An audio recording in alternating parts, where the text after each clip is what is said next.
রাদিয়াল্লাহু তাআলা আনহু, the super hero of this উম্মাহ। এই উম্মার সুপার হিরো তিনি, ঠিক কি না? ওনার মুখের আগে লাঠি চলতো বেশি, সুবহানাল্লাহ পড়বেন না? মাঝে লাঠি চালানোরও দরকার আছে না নাই? সাইয়েদনা ওমর ফারুক আমাদের জন্য অনুপ্রেরণা। He is the real super hero of Muslim ummah. তিনি এই উম্মার রিয়েল সুপার হিরো।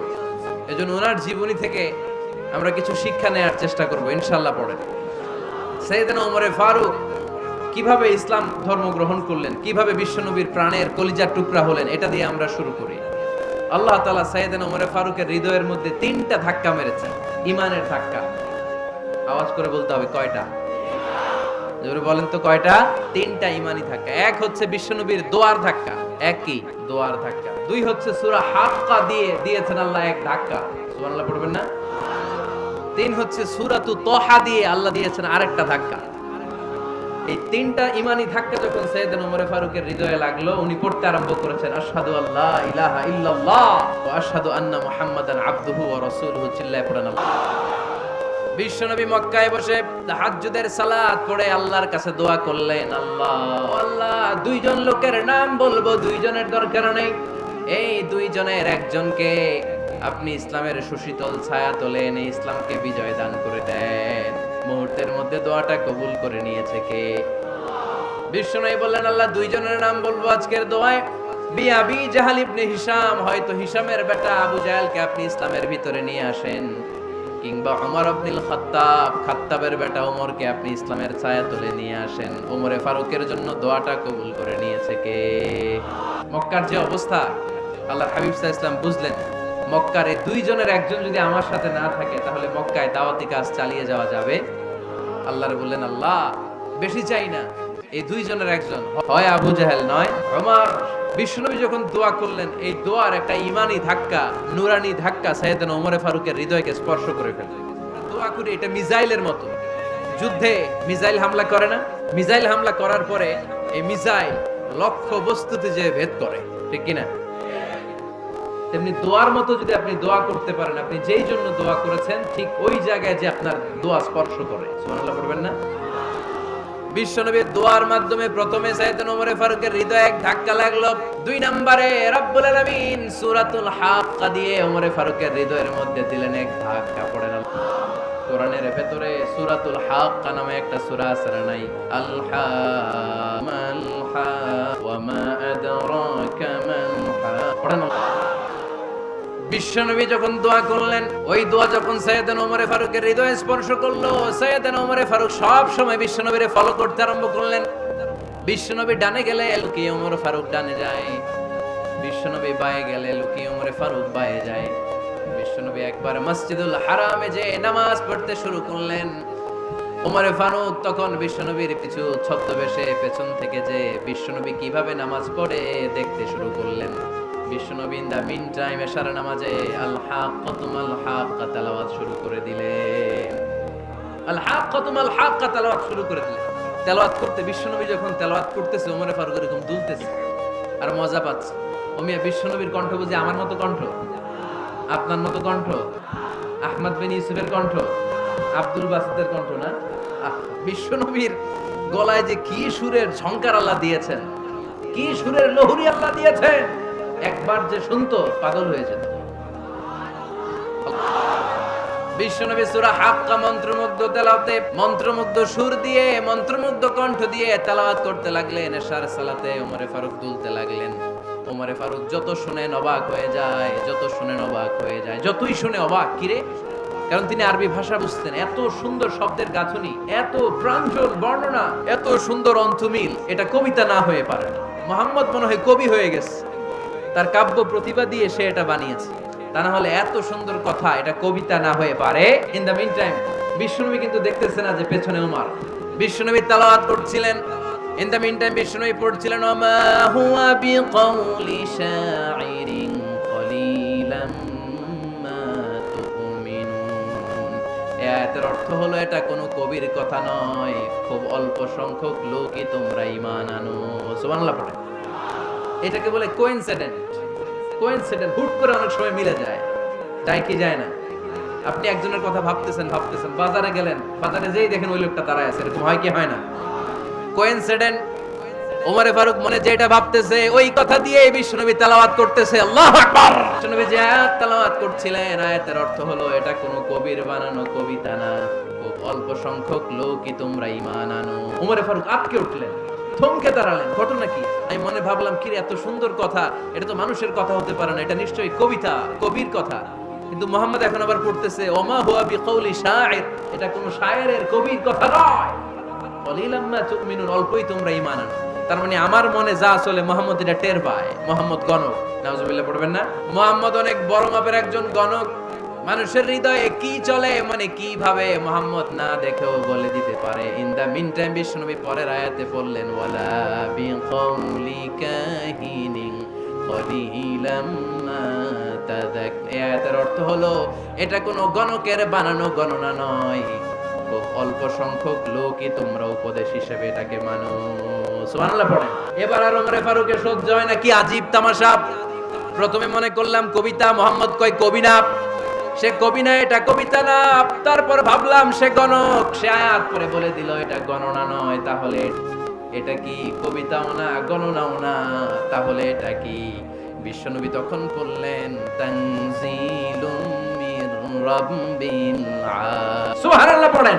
পরের আয়াত ছিল তানজিলুম মির রাব্বিল আলামিন। এটা দুনিয়ার কোনো কবির বানানো কবিতা না, এটা কোনো গণকের গণনা না, এটা কোনো সাহিত্যিকের বানানো সাহিত্য নয়, এটা মহাবিশ্বের পরিচালক রব্বুল আলামিনের কাছ থেকে পাঠানো কিতাব কোরআন। সূরা হাক্কার ধাক্কায় ওমরে ফারুক কাইত। প্রথমে ধাক্কাটা লাগলো যে দোয়া, বিশ্বনবী তাহাজ্জুদে কেঁদে দোয়া করলেন, আল্লাহ হয় আবু জাহেলের দিবা নাইলে ওমর রে দিবা। ওই দোয়া ওমরে ফারুকের হৃদয়ে ছোঁয়া লেগেছে। এরপর হাক্কা, সূরাতুল হাক্কা দিয়ে দিলে এক ধাক্কা। এই ধাক্কা খেয়ে উথাল পাথাল হৃদয়ের মধ্যে, হায় রে এ কি বাণী, এ কেমন কথা, কে মুহাম্মদ? তারপরও শয়তানের ওয়াসওয়াসা আছে না নাই? আল্লাহ বলে যতই ওয়াসওয়াসা ওমরকে দেয়া হোক, আমি ওমরে ফারুককে এই মুসলিম উম্মতের সেনাপতি বানিয়ে ছাড়বো, আমি সেনাপতি বানাবো। এবার 3 নাম্বার ডোজ। ডাক্তারের কাছে গেলে প্রথমে দেখবেন সিম্পল ডোজ দেয়, নরমাল ওষুধ, এটাতে কাজ না হলে ডোজ বাড়ায়, একেবারে কাজ না হলে অ্যান্টিবায়োটিক মারে, আছে না নাই? আল্লাহ প্রথমে দোয়ার ছোঁয়া লাগালেন, তারপর সূরা হাক্কা দিয়ে ধাক্কা মারলেন, এরপরে রব্বুল আলামিন বলেন এবার 3 নাম্বার ডোজ সূরা তাহা দিয়ে আমি তোমার হৃদয়টারে উজালা বানায় দেব রে উম্মাহ। শয়তান ওদিক দিয়ে ওয়াসওয়াসা, খেলা দুই দিক থেকে চলতেছে। আল্লাহ তাআলা হেদায়েতের রাস্তায় টানছে, শয়তান জাহান্নামের দিকে টানছে। ঘোষণা দেয়া হলো মক্কায়, মুহাম্মদের মাথা কেটে এনে দিলে এত স্বর্ণ মুদ্রা দেয়া হবে। ওমরে ফারুক রাজি হয়ে গেলেন, নাঙ্গা তলোয়ার নিয়ে বিশ্বনবীর মাথা কাটার জন্য ছুটলেন। নাউজুবিল্লাহ পড়বেন না? বনু জাহরা গোত্রের এক লোক বলে, আইনা ইয়া আমার, কই যাও? মুহাম্মদের মাথা কাটতে যাই। আরে মুহাম্মদের মাথা কাটতে যাও, তোমার বোন ফাতিমা বিনতে খাত্তাব আর তোমার বোন জামাই সাঈদ কদ সাবা, এরা তো ধর্ম ত্যাগ করে ফেলছে, এটা তো আমাদের ধর্ম ত্যাগ করে মুহাম্মদের ফলোয়ার হয়ে গেছে। আগে ওমর ঘর সামলাও, পরে মুহাম্মদের মাথা কাটতে যেও। ওমরে ফারুক অবাক হয়ে গেলেন, তলোয়ার নিয়ে বিশ্বনবীর দিকে না যে নিজের বাড়ির দিকে চলে গেলেন। বিশ্বনবীর আপন বোন ফাতিমা বিনতে খাত্তাব, বোন জামাই সাঈদ আর খাব্বাব রাদিয়াল্লাহু তাআলা আনহু, তিনজন মিলে সূরা তাহা তেলাওয়াত করছিলেন। পড়েন সুবহানাল্লাহ। মক্কায় লুকিয়ে দাওয়াত হতো। খাব্বাব রাদিয়াল্লাহু তাআলা আনহু একটা চামড়ার ফলকের মধ্যে সূরা তাহার কয়েকটা আয়াত এনে ওমরে ফারুকের বোন আর বোন জামাইকে শিক্ষা দিচ্ছে, ট্রেনিং দিচ্ছে। সুবহানাল্লাহ পড়েন। লুকিয়ে লুকিয়ে ওমরে ফারুক যখন ঘরে চলে আসলেন, এরা তটস্থ হয়ে গেল। সাইয়েদনা খাব্বাব বিছানার তলায় লুকিয়ে গেলেন। ওমরে ফারুক বললেন, দরজা খোলো। ফাতেমা বিনতে খাত্তাব দরজা খোলার পরে নির্মম ভাবে সাইয়েদনা ওমর রাদিয়াল্লাহু তাআলা আনহু বোনের গায়ে আঘাত শুরু করে দিল। বোন জামাইকে আহত করতে শুরু করলো আর বলতে শুরু করলো, তোরা পাগল হলি কেন? কি আছে ওই মুহাম্মাদের মধ্যে? কি জাদু নিয়ে সে এসেছে? সে যাই বলে লোকজন পাগল হয়ে যায়, সবাই তার উপর কালিমা পড়ে ঈমান এনে ফেলে। কি এমন জিনিস তোদের কাছে আছে যেটা দেখে মুহাম্মদকে তোরা ভালোবাসলি? কি আছে? কি পড়তেছিলি আমারে দেখা? ফাতেমা বলে, ইন্নাকা রিজসুন লা ইয়ামাসসুহু ইল্লাল মুতাহহারুন। ও আমার ভাই ওমর, তুমি নাপাক। তুমি কি? লা ইয়ামাসসুহু ইল্লাল মুতাহহারুন, পবিত্রতা অর্জন না করে এই কোরআন ধরা যায় না। সুবহানাল্লাহ পড়েন। ওমরে ফারুক গোসল করে আসলেন, কারণ ধাক্কা তো আগে কয়েকটা খাইছে, কথা বুঝেন না বোধহয়। প্রথমে দোয়ার ধাক্কা, পরে কোন সূরা দিয়ে ধাক্কা? হাক্কা দিয়ে ধাক্কা। 3 নম্বরে এখন আরেকটা ধাক্কা খাবে। গোসল করে আসলেন, ফাতেমা বিনতে খাত্তাব বললেন, গোসল যখন করে এসেছেন এই নেন। উমরে ফারুক এবার চামড়ার কাপড়ের মধ্যে সূরা তহার প্রথম আয়াতের দিকে নজর করলেন, নজর করেই কোরআনের প্রেমে পড়ে গেলেন। পড়েন সুবহানাল্লাহ। উমরে ফারুক বললেন, তহা মা আনজালনা আলাইকাল কুরআনা লিতাশকা, এই কোরআনকে আমি তোমাদের হতভাগ্য জাতি হিসেবে দুনিয়ায় থাকার জন্য পাঠাই নাই, এটা রব্বুল আলামিনের পক্ষ থেকে এসেছে। যারা রবকে ভয় করে তাদের জন্য আছে উপদেশ। যিনি আকাশ বানিয়েছেন, জমিন বানিয়েছেন, ওই আল্লাহ তাআলা নিজেই এই কোরআন পাঠিয়েছে। উনি খুব ভালো আরবি জানতেন। সূরা তহা পড়ার পরে আর ধৈর্য ধারণ করতে পারে না। ওমরে ফারুক ছোট্ট বাচ্চার মতো কান্না শুরু করে দিলেন। সূরা তহাটা হাতে নিয়ে, তলোয়ারটা হাতে নিয়ে বিশ্বনবীর দিকে ছুটতে আরম্ভ করলেন। আইনা মুহাম্মদ, কোথায় মুহাম্মদ? তোমরা আমাকে মুহাম্মাদের কাছে নিয়ে চলো। বিশ্বনবী তখন সাফা পাহাড়ের পাদদেশে দারুল আরকাম ইবনে আলকামের ঘরে লুকিয়ে কোরআনের দাওয়াত দিতেন। ওমরে ফারুককে পাগলের মতো ছুটে আসতে দেখে বিশ্বনবীর চাচা হামজা ইবনে আব্দুল মুত্তালিব বলল, নবী আপনি পালান, ওই যে খাত্তাবের বেটা ওমর আপনাকে অপমান করার জন্য, আক্রমণ করার জন্য তেড়ে এসেছে। সাহাবীরা বললেন, নবী আপনি পালিয়ে যান, আমরা সামাল দেব। বিশ্বনবী বললেন, না আমি পালাবো না, বরং তোমরা সরে যাও। ওমর ইবনুল খাত্তাবকে আমার দরবার পর্যন্ত আসতে দাও। আমার তো মনে হচ্ছে ওই যে তাহাজ্জুদের নামাজ শেষে চোখের পানি ছেড়ে যে আমি আল্লাহর কাছে দোয়া করেছি, আজকে আমার ওই দোয়াটা কবুল হতে শুরু করেছে। ওমর ফারুক এসে বললেন, আশহাদু আল্লা ইলাহা ইল্লাল্লাহ ওয়া আশহাদু আন্না মুহাম্মাদান আবদুহু ওয়া রাসূলুহু, আমি সাক্ষ্য দিলাম আল্লাহ ছাড়া কোনো ইলাহা নাই, নিশ্চয়ই আপনি আল্লাহর প্রেরিত বান্দা এবং রাসূল। পড়েন। ওমর ফারুক যখন কালিমা শাহাদা পড়ে মুসলমান হয়ে বিশ্বনবীর হাতে হাত রাখলেন, মুসলিম সাহাবীদের মধ্যে খুশি আর আনন্দের বন্যা বয়ে গেল। মুসলিম হাতে গোনা সাহাবারা আল্লাহর প্রশংসা করলেন। বিশ্বনবী সাইয়েদনা ওমর ফারুককে জড়িয়ে ধরলেন। ওমর ফারুক এবার বিশ্বনবীরে বললেন, নবী গো, আলাসনা আলাল হক, আমরা কি সত্যের উপরে আছি নাকি আমরা ভুলের উপরে আছি? বিশ্বনবী বললেন, বালা নাহনু আলাল হক, আমরা এই সত্যের উপরে আছি। সুবহানাল্লাহ পড়ে। আলাসনা আলাল হক, নবী আমরা কি সত্যের উপরে নাই? হ্যাঁ অবশ্যই ওমর তুমি সত্যের উপর আছো। ওমরে ফারুক বললেন, তাহলে ফাফিমাল ইখতিফা, তাহলে লুকে আর দাওয়াত দেব কেন? আমি তো কালিমা পড়ে ফেলছি, আসেন আমার সাথে বের হই। ফাফিমাল ইখতিফা, আর লুকায় কেন? আসেন আমরা বাইরে বের হই। বিশ্বনবী বললেন, ওমর এটা মাক্কি জীবন, এখানে আমরা একটু গোপনে দাওয়াত দিতে চাই। ওমরে ফারুক বলে, না আমার দায়িত্ব, আমি একটা মিছিল দিতে চাই নবী। আল্লাহর নামের তাকবীর দিতে দারুল আরকাম থেকে শুরু করে মসজিদুল হারাম পর্যন্ত একটা মিছিল দিয়ে আমি মক্কা কাঁপায়া দেব।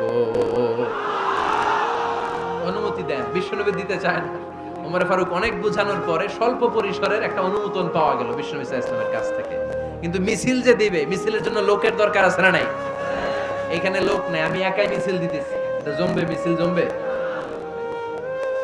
খুঁজে উনি 11 জন মুসলিম সাহাবা পেলেন। কয়জন? ওমরে ফারুক বললেন, 11 জনই সই। এই 11 জন নিয়ে আমি আল্লাহর নামের তাকবীর দেব। 2 লাইন করলেন। কয় লাইন? 2 লাইন। পেছনে 6 জন, আর এই লাইনের নেতা বানালেন বিশ্বনবীর চাচা হামজাকে রাদিয়াল্লাহু তাআলা আনহু, আর সামনে 5 জন, তার আগে দাঁড়ালেন উনি নিজেই। তাহলে 6-12। বললেন এই 2 লাইনই আমরা তাকবীর দিতে, বেশি না। এই দারুল আরকামের ঘর থেকে, আপনারা জানেন যে সাফা মারওয়া এখন যে সাই হয়, এই সাফার পাদদেশে ছিল দারুল আরকামের ঘর। উনি বললেন এখান থেকে ওই যে কাবার গিলাফ দেখা যায়, কাবার গিলাফ পর্যন্ত আমরা এই তাকবীর নিয়ে ওখানে যাব। সুবহানাল্লাহ পড়বেন না? ওখানে উনি দাঁড়িয়ে ছোট্ট একটা ভাষণ করে শুনেন, কান দুইটা খরগোশের কানের মতো খাড়া করেন। উনি এক বাক্যের একটা ভাষণ দিলেন। ভাষণ দিতে জানলে বড় ভাষণ দেয়া লাগে না, এক বাক্যের ভাষণ দিয়ে গোটা বিশ্বকে ঝাঁকুনি মারা যায়। চিল্লায় বলো ঠিক কিনা? ওমর ফারুক এক বাক্যের একটা ছোট্ট ভাষণ দিলেন। মান আরাদা আন তাসকুলা উম্মু, কে আছো মায়ের এই মক্কায়, কে আছো মায়ের বুক খালি করতে চাও? ইয়া আচামা ওয়ালাদু, কে আছো বাচ্চাগুলারে, নিজের সন্তানগুলোরে ইয়াতিম বানাতে চাও? কে আছো তারমিলা যাওজাতুহু, নিজের স্ত্রীকে বিধবা বানাতে চাও? ফালিয়া সুদ্দানি, বুকের পাটা থাকলে আমি ওমর রে থামাও। ফালিয়া সুদ্দানি, দেখি মক্কায় কার এত বড় বুকের পাটা? কে আছো মায়ের বুক খালি করতে চাও, সন্তান রে এতিম বানাতে চাও, স্ত্রীকে বিধবা বানাতে চাও? ফালিয়া সুদ্দানি, পারলে আমারে ঠেকাও। এই বলে উনি আল্লাহু আকবার বলে স্লোগান শুরু করে দিলেন। এক এক স্লোগানে মক্কার মরুজমিন থারথার করে কাঁপতে আরম্ভ করলো। এই মিছিল মক্কার কেউ দেয় না। মিছিলের আওয়াজ শুনে আবু জাহেল বাইরিস, উতবা বাইরিস, শাইবা, ওয়ালিদ ইবনে মুগিরা সব বের হয়েছে। কিরে, আমার এলাকায় এত বড় স্লোগান, কার এত সাহস? বের হয়ে দেখে মিছিলের সামনে ওমর দেখে দিছে এক দৌড়। কারণ ওমরে ফারুককে থামানোর মতো বাপের বেটা মক্কায় দ্বিতীয়টা কেউ ছিল না। আওয়াজ করে বলেন ঠিক কিনা? ওমরে ফারুক আল্লাহু আকবার বলে স্লোগান দিতে মসজিদুল হারামের ভেতরে ঢুকে গেল। কাবার গিলাফ ধরার পরে সেদিন মিছিল থেমেছে। ওই আল্লাহর নামের স্লোগান সেদিন কেউ থামাতে পারে নাই, কিয়ামত পর্যন্ত কেউ থামাতে পারবে না। চিল্লায় বলো ঠিক কিনা?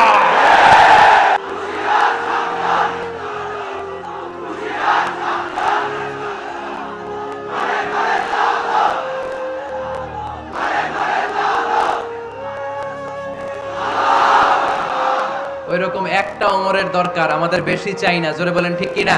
দাও খোদা দাও আমায় আবার ওমর দারাজ দিল, দাও খোদা দাও আমায় আবার ওমর দারাজ দিল, দাও আলীর মতো বীর সেনা জাগাতে নিখিল, দাও খোদা দাও আমায় আবার ওমর দারাজ দিল। সুবহানাল্লাহ পড়েন। একটা ওমর লাগবে। চিল্লায় বলেন কয়টা? ওই ওমরের অপেক্ষায় বাংলাদেশ সহ গোটা মুসলিম উম্মাহ, ঠিক কি না? একটা ওমরই যথেষ্ট। আমাদের সেন্ট্রাল লিডারশিপ নাই তো, আমাদের কি এদিকে লাথি মারলে আমরা ওইদিকে যাই, ওদিক থেকে গুতা মারলে আমরা এদিকে যাই। আমাদের রিপ্রেজেন্টেটিভ, আমাদের প্রতিনিধিত্ব করার মতো কোনো কেন্দ্রীয় লিডারশিপ নেতৃবৃন্দ গোটা বিশ্বে নাই, ঠিক কি না? আমরা সেই ওমরে ফারুকের অপেক্ষায়, আমরা সেই ইমাম আল মাহদির অপেক্ষায়। এই ওমরে ফারুক আমাদের মডেল, ঠিক কি না? থার্ড ইন পজিশন এই পুরো উম্মতের মধ্যে ওনার পজিশন নাম্বার 3। 1 নাম্বার পজিশন বিশ্বনবীর, কার? 2 নাম্বার পজিশন কার? 3 নাম্বার পজিশন কার? ওমরে ফারুক। বিশ্বনবী বলতেন লা নবিয়্যা বাদি, আমার পরে কোনো নবী নাই। ওয়ালা রাসূলা, আমার পরে কোনো রাসূলও নাই। আমার নবীর পরে আর কোনো নবী আছে? আমার নবীর পরে আর কোনো রাসূল আছে? এই যে কাদিয়ানি যে একটা সম্প্রদায় আছে, এরা কি মুসলিম নাকি অমুসলিম? মুসলিম সম্প্রদায়ের সাথে এদের কোনো সম্পর্ক নাই। চিল্লায় বলেন ঠিক কি না? এরা যদি মুসলমান হতে চায়, আমার নবী দ্য লাস্ট মেসেঞ্জার বিশ্বনবীকে খাতামুন নবী হিসেবে সংবাদ সম্মেলন করে গোটা বিশ্বকে জানাই দিতে হবে, তারপরে তাদেরকে আমরা মুসলিম হিসেবে স্বীকৃতি দিব। চিল্লায় বলেন ঠিক কি না? তা না হলে তারা কোন ধর্মের এটাকে জানাই দিতে হবে। No inferiority complex, no identity crisis.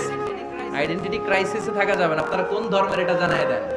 আপনারা বিশ্বনবীরও শেষ নবী মানবেন না, আবার মুসলিম বলেও নিজেদেরকে ট্যাগ লাগাতে চাইবেন। সাধারণ মুসলমানরা এটা এই ধোঁকাবাজি মানে না। চিল্লায় বলেন ঠিক কি না?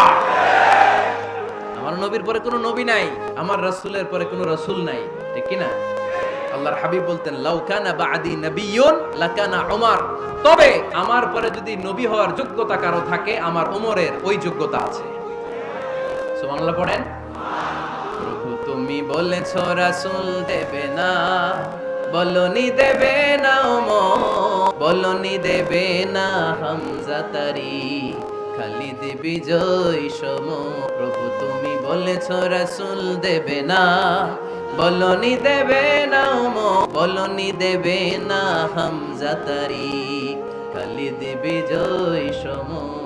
প্রভু তুমি বলেছো রাসূল দেবে না। সুবহানাল্লাহ পড়েন। এজন্য আমরা একটা ওমর চাই। কয়টা? বেশি লাগবে? নেতার মতো নেতা কয়টা লাগে? জোরে বলেন কয়টা? Enough, that's enough. ওমরে ফারুক আওয়ার সুপার হিরো। ওনার সাথে বিশ্বনবী সাল্লাল্লাহু আলাইহি ওয়াসাল্লামের মুসাহারার সম্পর্ক ছিল। ওমরে ফারুক যে বিশ্বনবীর শ্বশুর, এটা অনেকে জানেই না। ওমরে ফারুক রাদিয়াল্লাহু তাআলা আনহু বিশ্বনবীর শ্বশুর ছিলেন। এটা আজকে নতুন শুনছেন। কে হাত তোলেন? দেখছেন হুজুর? সঠিক বলছি না আমি? অনেকে আমরা জানি না। মাশাআল্লাহ। জানতে লজ্জা নাই, শিখতে লজ্জা নাই। লজ্জা হচ্ছে অজ্ঞতায় আর মূর্খতায়, ঠিক কি না? আমরা শিখতে রাজি আছি। যে কথা বলে আমরা তার ছাত্র। আমার আগে হুজুর কথা বলতেছিলেন, আমরা ছিলাম ছাত্র। এখন আমি কথা বলতেছি, এখন আমরা সবাই হয়ে গেছি ছাত্র, ঠিক কি না? যিনি বলেন তিনি শিক্ষক, বাকিরা আমরা ছাত্র, ঠিক কি না? 4 খলিফার 2 খলিফা, ইসলামের 4 খলিফার 2 খলিফা বিশ্বনবীর মেয়ের জামাই, আর বাকি 2 খলিফা বিশ্বনবীর শ্বশুর। সুবহানাল্লাহ পড়েন। সাইয়েদনা আলী রাদিয়াল্লাহু তাআলা আনহু, সাইয়েদনা উসমান যুন নূরাইন বিশ্বনবীর মেয়ের জামাই। উসমান রাদিয়াল্লাহু তাআলা আনহুর কাছে বিশ্বনবী 2 মেয়েকে বিয়ে দিয়েছিলেন। একজন মারা যাওয়ার পরে আরেকজন। বিশ্বনবী বলেছেন এরপরে আরেকটা থাকলে ওইটারও বিয়ে দিতাম। সুবহানাল্লাহ পড়বেন না? 2 জন ছিল মেয়ের জামাই আর 2 জন ছিল শ্বশুর সাইয়েদনা আবু বকর শ্বশুর, বিশ্বনবীর স্ত্রী আম্মাজান আয়েশা রাদিয়াল্লাহু তাআলা আনহার বাবা, বিশ্বনবীর স্ত্রী আম্মাজান হাফসা রাদিয়াল্লাহু তাআলা আনহার বাবা ছিল সাইয়েদনা ওমর ফারুক। চিল্লায় পড়ে যেন কোনো পজিশন না। সাইয়্যিদু কুহুলিল জান্নাহ, জান্নাতে যত নারীরা যাবে নারীদের সর্দারিনী হবে সাইয়্যিদাতুনা ফাতেমা রাদিয়াল্লাহু তাআলা আনহা। এই ফরিদপুরের যত ইয়াং স্টাররা তোমরা যারা জান্নাতে যাবে তোমাদের লিডার হবে সাইয়েদনা হাসান আর হুসাইন রাদিয়াল্লাহু তাআলা আনহুমা। আর বয়স্ক মুরব্বীরা যারা জান্নাতে ঢুকবেন আপনাদের লিডার হবে সাইয়েদনা আবু বকর আর সাইয়েদনা ওমর ফারুক রাদিয়াল্লাহু তাআলা। সুবহানাল্লাহ পড়তে পারলেন না? ওমর ফারুক এটা সাধারণ কোনো ক্যারেক্টারিস্টিক্স নয়, ওনাকে আল্লাহ তাআলা নলেজও দিয়েছেন আবার দিনদারিও দিয়েছেন। আমার দিনী ভাইয়েরা খেয়াল রাখবেন, কোন আলেমের মধ্যে বা কোন নেতার মধ্যে যদি এই দুইটার সমন্বয় আপনি পান, যে তার জ্ঞানও আছে আবার দিনদারিও আছে, he belongs the knowledge and he belongs the তাকওয়া, সে গোটা বিশ্বকে জয় করে ফেলবে। ঠিক কি না? যার মধ্যে জ্ঞান আছে, যার মধ্যে তাকওয়া আছে, তারে কেউ থামায় রাখতে পারে? ওমর ফারুককে এই দুই নেয়ামত দিয়ে ধন্য করেছে কে? সহিহ বুখারীর বর্ণনা, বিশ্বনবী সাহাবীদের সামনে একটা স্বপ্নের কথা বলছেন। বিশ্বনবী বললেন, আমি স্বপ্নে দেখলাম আমার আঙ্গুলের ফাঁকা থেকে দুধ বের হচ্ছে, আমি তৃপ্তি সহকারে দুধ খেলাম। খাওয়ার পরে দেখলাম আঙ্গুলের মধ্যে একটু দুধ লেগে আছে। আমার আঙ্গুলে অতিরিক্ত লেগে থাকা দুধটা আমি ওমর ফারুকের মুখের মধ্যে লাগিয়ে দিলাম। সাহাবারা বললেন, ইয়া রাসূলুল্লাহ, ইয়া হাবিবাল্লাহ, মাযা আমালতা বিহি, এই স্বপ্নের আপনি কি ব্যাখ্যা করলেন, আমরা তো বুঝলাম না। বিশ্বনবী বললেন, আউয়ালতু বিহি আল ইলম, আমি এই দুধ দিয়ে জ্ঞানের ব্যাখ্যা করেছি, কারণ ওমরকে আল্লাহ যেই জ্ঞান দিয়েছে গোটা বিশ্বের কাউকে এত জ্ঞান দেয় না। এজন্য স্বপ্নে যদি কেউ দেখেন যে আপনি দুধ খাচ্ছেন, তার মানে আল্লাহ তাআলা আপনার জ্ঞান বাড়ায় দিবেন। ওমর ফারুককে দুধ খেয়ে অতিরিক্ত দুধের অংশটা বিশ্বনবী আবু বকর রাদিয়াল্লাহু তাআলা আনহুর মুখে দেন নাই, সাইয়েদনা উসমানের মুখে দেন নাই, আলী রাদিয়াল্লাহু তাআলা আনহুর মুখে দেন নাই। স্বপ্নে ওই অতিরিক্ত লেগে থাকা দুধটা বিশ্বনবী ওমর ফারুকের ঠোঁটের মধ্যে লাগিয়ে দিয়েছেন। এই হাদিস থেকে প্রমাণ হয় আল্লাহ তাআলা জ্ঞানের নেয়ামতে সাইয়েদনা ওমর ফারুককে ধন্য করেছেন। আবার বুখারীর বর্ণনা, বিশ্বনবী সাল্লাল্লাহু আলাইহি ওয়াসাল্লাম আরেকটা স্বপ্নের বর্ণনা দিচ্ছেন। তিনি বললেন, তোমাদের সবাইকে স্বপ্নে আমার সামনে দাঁড় করানো হলো। আমি দেখলাম তোমাদের কারো জুব্বা নাভি পর্যন্ত, কারো জুব্বা হাঁটু পর্যন্ত, কারো জুব্বা টাকনু পর্যন্ত। ওমর ফারুককে যখন স্বপ্নে আমার সামনে দাঁড় করিয়ে দেয়া হলো, আমি দেখলাম ওমরের জুব্বা এত লম্বা, ওমর টেনে হিচড়ে তার জুব্বা নিয়ে সামনে হেঁটে যাচ্ছে। সাহাবারা বললেন, ফামাযা বিহি ইয়া রাসূলুল্লাহ, ও আল্লাহর রাসূল, এই স্বপ্ন দিয়ে আপনি কি বোঝাতে চাইলেন, আমরা কিছু বুঝলাম না। বিশ্বনবী বললেন, আউয়ালতু বিহি আদ-দীন, আমি এই হাদিসের দ্বারা দ্বীনের ব্যাখ্যা করলাম, যার জামা যত লম্বা তার দ্বীনদারি তত বেশি। সুবহানাল্লাহ, আসতে পড়েন। স্বপ্নে দেখলেন কোন সাহাবীর জুব্বা নাভি, কোন সাহাবীর হাঁটু, কারোটা টাকনু, কিন্তু ওমর ফারুকের জুব্বা এত লম্বা, তিনি তার জুব্বা টেনে হিচড়ে যাচ্ছেন। বিশ্বনবী বললেন, এটা দ্বারা আমি দ্বীন, আমি তাকওয়া, দ্বীনদারি, তাকওয়া এটার ব্যাখ্যা করেছি। তার মানে ওমর ফারুকের তাকওয়ার সামনে সব তাকওয়া পানি হয়ে যাবে। আল্লাহ তাআলা সাইয়েদনা ওমর ফারুককে দ্বীনের জ্ঞান দিয়েছেন, তাকওয়া দিয়েছেন। যুবক ভাইয়েরা, যাকে আল্লাহ তাআলা দ্বীনের জ্ঞান দেয়, যাকে আল্লাহ তাআলা তাকওয়ার এই গুণ দিয়ে সমৃদ্ধ করে, তার জন্য গোটা বিশ্বের সব দরজাগুলোকে ওপেন করে দেয় কে? কত বড় মুত্তাকি ছিলেন সাইয়েদনা ওমর ফারুক। মদিনার সমাজে কয়জন মুনাফিক ছিল বিশ্বনবী ছাড়া কেউ বলতে পারতেন না। বিশ্বনবী কোন সাহাবীকে মুনাফিকদের লিস্ট দিয়ে যান নাই, একজন সাহাবী ছাড়া। দেখি কেউ বলতে পারেন কিনা ওই সাহাবীর নাম? কি নাম? হুযায়ফা ইবনুল ইয়ামান রাদিয়াল্লাহু তাআলা আনহু। ওনাকে বলা হতো সাহিবু সিররি রাসূলিল্লাহ, আল্লাহ রাসূল সাল্লাল্লাহু আলাইহি ওয়াসাল্লামের গোপন তথ্যের ধারক বাহক। সুবহানাল্লাহ পড়বেন না? বিশ্বনবী ইন্তেকালের আগে মদিনার সমাজে মোট কয়জন মুনাফিক আছে, এই তথ্য আবু বকরকে বলেন নাই, ওমর রাদিয়াল্লাহু তাআলা আনহুকে বলেন নাই, উসমান রাদিয়াল্লাহু তাআলা আনহু, আলী রাদিয়াল্লাহু তাআলা আনহু, আশারাতুল মুবাশশিরিনা বিল জান্নাহ কোন সাহাবীকে বলেন নাই। শুধুমাত্র কেবলমাত্র একমাত্র হুযায়ফা ইবনুল ইয়ামান রাদিয়াল্লাহু তাআলা আনহুর কাছে মুনাফিকদের লিস্টে বিশ্বনবী দিয়ে গিয়েছে। সুবহানাল্লাহ পড়ে। মদিনায় কারা মুনাফিক কেউ জানতো না হুযায়ফা ছাড়া। কে ছাড়া? নামটা আজকে মুখস্থ করেন, যাতে অন্য কোনো ওয়াজে কেউ জিজ্ঞেস করলে বলতে পারেন। মুনাফিকদের লিস্ট যে সাহাবীর কাছে বিশ্বনবী দিয়ে গিয়েছিলেন, সাহাবীর নাম কি? নাম নামটা কেমন লাগে? ভালো লাগে? অনেকে আমারে জিজ্ঞেস করে, হুজুর আমার ছেলে হবে আগামী মাসে, একটা নাম দেন। নাম দিয়ে দিলাম হুজাইফা। যাদের হবে ছেলে, এলাকায় যাদের নেক্সট কয়েক মাসে ছেলে হবে, খালি হুজাইফা চলবে। কি চলবে? ভাল লাগে নামটা? ভাল লাগে? রাইখেন, অনেক সুন্দর নাম। উনি জানতেন মুনাফিক কারা। দেখেন ওমরে ফারুকের তাকওয়ার লেভেলটা কত হাই। ওমরে ফারুক একদিন হুজাইফা রাদিয়াল্লাহু তাআলা আনহুর কাছে গেলেন, যে বললেন, হুজাইফা, বিশ্বনবী ইন্তেকালের আগে মুনাফিকদের নামের লিস্টটা কারো কাছে দেয় নাই, আমার জানা নাই, সাইয়েদনা আবু বকরের জানা নাই, কোন সাহাবীর জানা নাই, তুমি ছাড়া। আমি তোমার কাছে জানতে চাই, আমি ওমরের নামটা ওই মুনাফিকদের খাতায় আছে কিনা আমার একটু বলো। আমার ওমরের নামটা ওই মুনাফিকদের লিস্টিতে একটু আছে কিনা নামটা একটু বলো। যদি থাকে আমি ভালো হয়ে যাব। আমি নেফাকি দূর করে পাক্কা মুমিন হতে চাই। আমার নাম যদি মুনাফিকের লিস্টে থাকে আমি তো শেষ। হুজাইফা চোখের পানি ছেড়ে দিয়ে বলে, আমিরুল মুমিনিন, কেমন প্রশ্ন করলেন আপনি? বিশ্বনবীর শ্বশুর। এই উম্মতে আপনার পজিশন 3 নাম্বার। আপনারে মুনাফিকরা ভয় পায়, শয়তান আপনারে ভয় পায়। আপনি জান্নাতে সব বয়স্ক লোকদেরকে নিয়ে জান্নাতের মধ্যে আগে ঢুকবেন, কেমন করে মুনাফিকদের কাতারে আপনার নাম থাকতে পারে? ওমর সুবহানাল্লাহ। কি বিনয়ী, কি তাকওয়া। হুজাইফাকে যে ধরতেন, হুজাইফা একটু বলো না আমার নামটা মুনাফিকদের লিস্টিতে আছে কিনা। ওমরে ফারুকের যদি এই টেনশন থাকে যে আমি মুনাফিক হয়ে গেলাম কিনা, আমাদের এই টেনশন থাকার দরকার আছে না নাই? হ্যাঁ, যেন সব সময় আল্লাহর কাছে দোয়া করতে হবে, আল্লাহ তুমি নেফাকি থেকে আমাদেরকে বাঁচাও। আরো জোরে পড়েন আমিন। ওমরে ফারুক রাদিয়াল্লাহু তাআলা আনহু আমাদের সুপার হিরো। আমাদের সবাই বলেন আমাদের। উনি কত বড় সুপার হিরো শুনেন। উনি জুমার খুতবা দিচ্ছেন। কি দিচ্ছেন? মসজিদে নববীতে। খুতবার মাঝখানে হঠাৎ বললেন, ইয়া সারিয়াতাল জাবাল, ইয়া সারিয়াত ইবনে জানিমিল জাবাল। এই কথা বলেই আবার খুতবা দিতে শুরু করলেন। উনার এই ইয়া সারিয়াত ইবনে জানিমিল জাবালের সাথে আগের কথারও কোনো মিল নাই, পরের কথারও কোনো মিল নাই।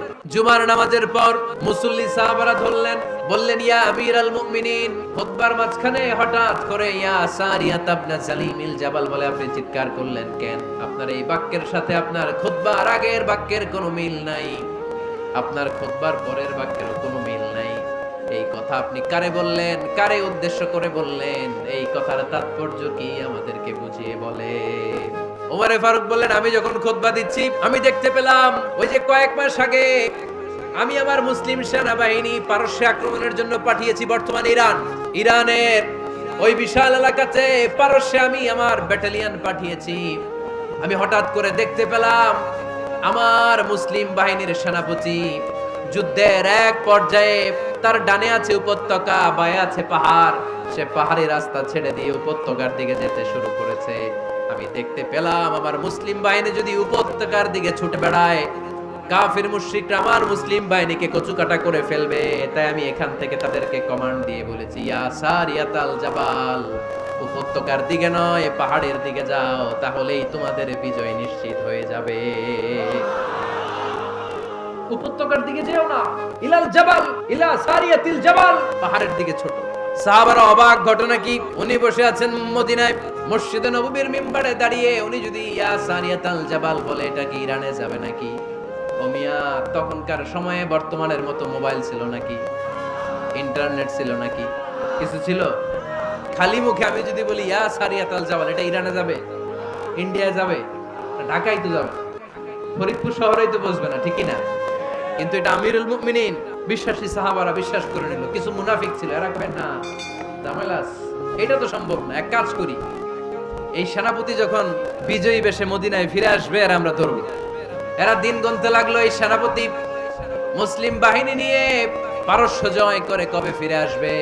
এই মুনাফিকের দলগুলো কখনো সেনাবাহিনীকে অভ্যর্থনা জানাতে যেত না, কিন্তু এইবার সবার আগে মদিনার উপকণ্ঠে যে সেনাপতিদেরকে অভ্যর্থনা জানানোর জন্য ফুল নিয়ে রেডি। ফুল নিয়ে দাঁড়ায় সেনাপতি ঢুকার সাথে সাথে ধরছে, এই সেনাপতি কোত্থেকে আসছে? কয় পারস্য জয় করে আসছি। কয় এমন দিন, জুমার দিন দুপুর বেলা যুদ্ধের মাঝখানে আমিরুল মুমিনিনের কণ্ঠের কোন কথাবার্তা শুনছো নাকি? সেনাপতি অবাক, কয় তোমরা জানলা কেমনে? শুনছি তো। সুবহানাল্লাহ পড়বেন না? আমরা যুদ্ধে একটা ভয়ঙ্কর অবস্থার মধ্যে ছিলাম, পেছন থেকে শত্রুরা আমাদেরকে আক্রমণ করতে শুরু করে দিল। ডানে যাব না বায়ে যাব, সামনে যাব নাকি পেছনে যাব, রাস্তা খুঁজে পাচ্ছি না। ডান দিকে ছিল আমাদের উপত্যকার রাস্তা, বাঁ দিকে ছিল পাহাড়ি পথ। আমরা সোজা পথ হবে মনে করে উপত্যকার দিকে ছুটতে আরম্ভ করলাম। হঠাৎ করে আমিরুল মুমিনিনের কণ্ঠ বজ্র কণ্ঠে আমার কানের মধ্যে ভেসে আসলো, আমার মনে হলো আমিরুল মুমিনিন কেমন যেন আমাকে কমান্ড দিচ্ছেন আর বলছেন, ইয়া সারিয়াতাল জাবাল, ডান দিকে উপত্যকার পথে নয়, তাড়াতাড়ি পাহাড়ের দিকে সৈন্যবাহিনী নিয়ে উঠে যা। উমরে ফারুকের ওই গাইডলাইন, আমিরুল মুমিনিনের কমান্ড যদি আমি না শুনতাম, আজকে বিজয়ের বেশে ফিরতেও পারতাম না, আমাদের চেহারাও তোমরা দেখতে পেতে না। উমরে ফারুকের ওই কমান্ড, ওই গাইডলাইন অদৃশ্য থেকে শোনার কারণে এই পারস্যের মধ্যে আমাদেরকে সেই যুদ্ধে বিজয় দান করেছে কে? This is Umar Farooq. বিশ্বনবী বলছেন, ওমর, মা লাকিয়াকা শাইতানু সালিকান ফাজ্জান ইল্লা সালাকা ফাজ্জান গায়রা ফাজ্জিক। ওমর, শয়তান ইবলিস যদি তোমার কোনো রাস্তা দিয়ে হাঁটতে দেখে, শয়তান ওই রাস্তা রেখে দিয়ে অন্য রাস্তা দিয়ে হাঁটে। সুবহানাল্লাহ, বাড়িতে যায় বললেন।